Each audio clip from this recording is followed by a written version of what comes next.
Good morning to all. So, till yesterday, we have learned about the importance of food and components of food. Now, today I am going to show you the experiment that shows the presence of starch. So, for that, we need a diluted iodine solution as well as white rice. Basically, the white rice is in white color. Now, I am going to add the diluted iodine solution with a dropper.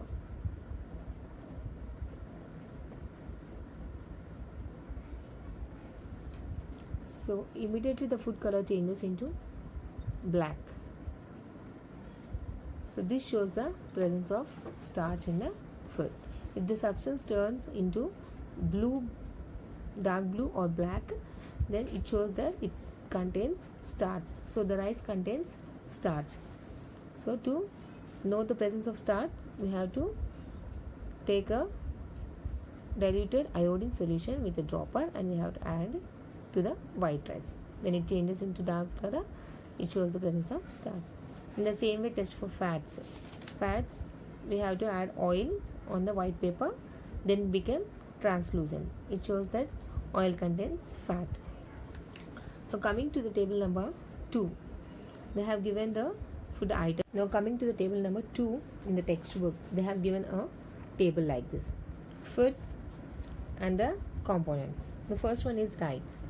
In rice, it contains starch, so you have to write there present. And in proteins, it does not contain proteins and it does not contain fats. Whereas in potato, it contains starch. Starch is present, and proteins are absent and fats are absent. In milk, it contains starch, proteins as well as fats. Next one is curd. Curd also contains proteins, starch and fats. Egg also contains proteins, starch and fats. Next they have given some questions. The first one is, which food shows the presence of starch? So from the table you have to find out. Egg and milk shows the presence of starch. Next, what nutrients are present in milk? Sodium, potassium, magnesium, protein, calcium. These are the components that are present in milk. Just note it down in the textbook. Once again I'll repeat. Second one, what nutrients are present in milk? Sodium, potassium, calcium, protein and magnesium.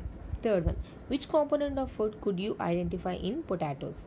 Potassium, vitamin C, phosphorus, B6 and magnesium.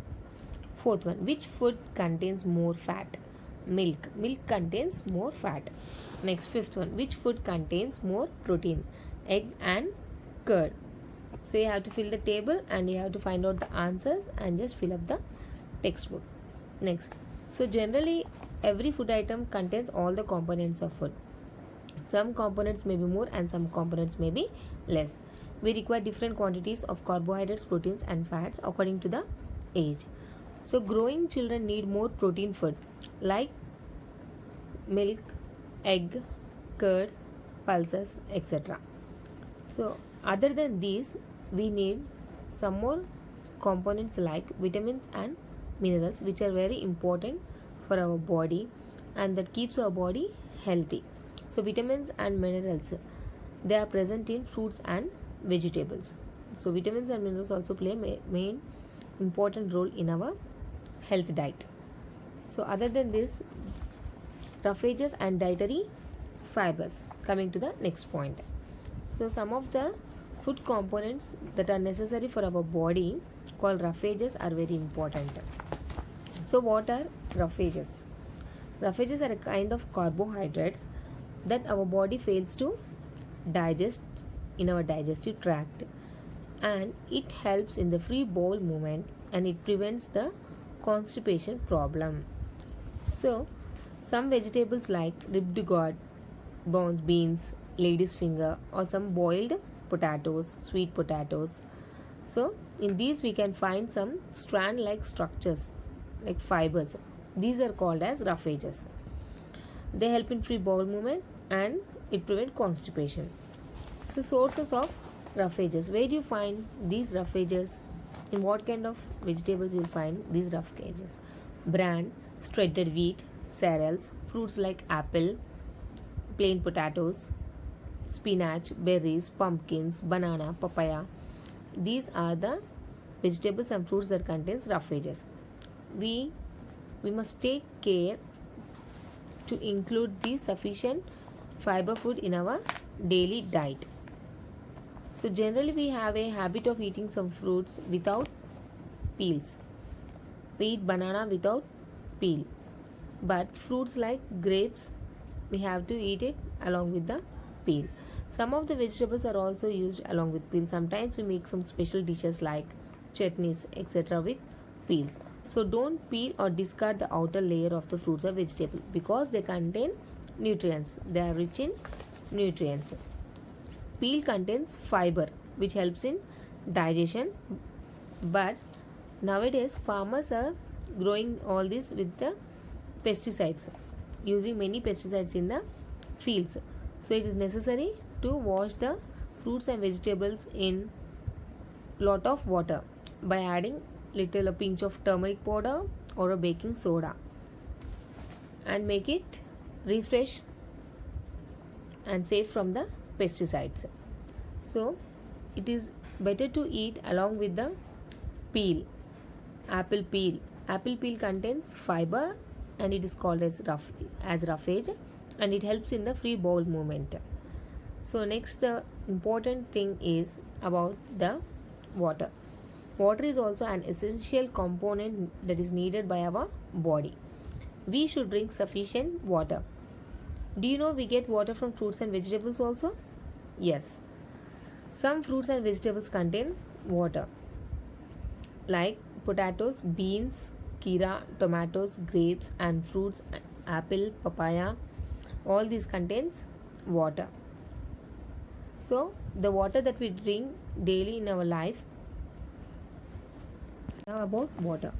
Water is an essential component that is needed by our body, and we should drink sufficient water daily.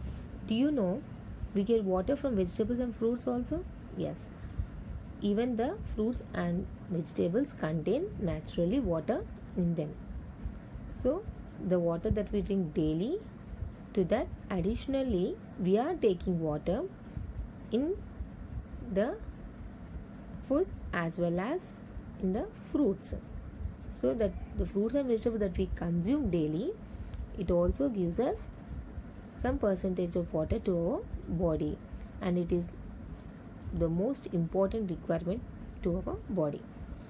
Observe the above fruits they have given in the textbook like potatoes, beans, kira, tomatoes, gourds and fruits like apples, papaya and watermelons, etc. So these type of fruit contains water. So water content food is very important to our body, especially in summer. Then we need not to drink always the water or buttermilk. If we eat fruits like watermelon and grapes, automatically our body takes the required water content from the fruits and vegetables. So this is all now for today's class. So today we have learned about the importance of water and the importance of roughages. So table number 2 that I have given in the textbook. So your homework is that to fill the table number 2 and as well as the question answers that are given after the table number 2. Go through the textbook and remember the experiment that we have done, and it shows the presence of starch. And just not only listening, just follow the roughages, the importance of roughages that you should follow in your daily life, and the importance of water. Thank you.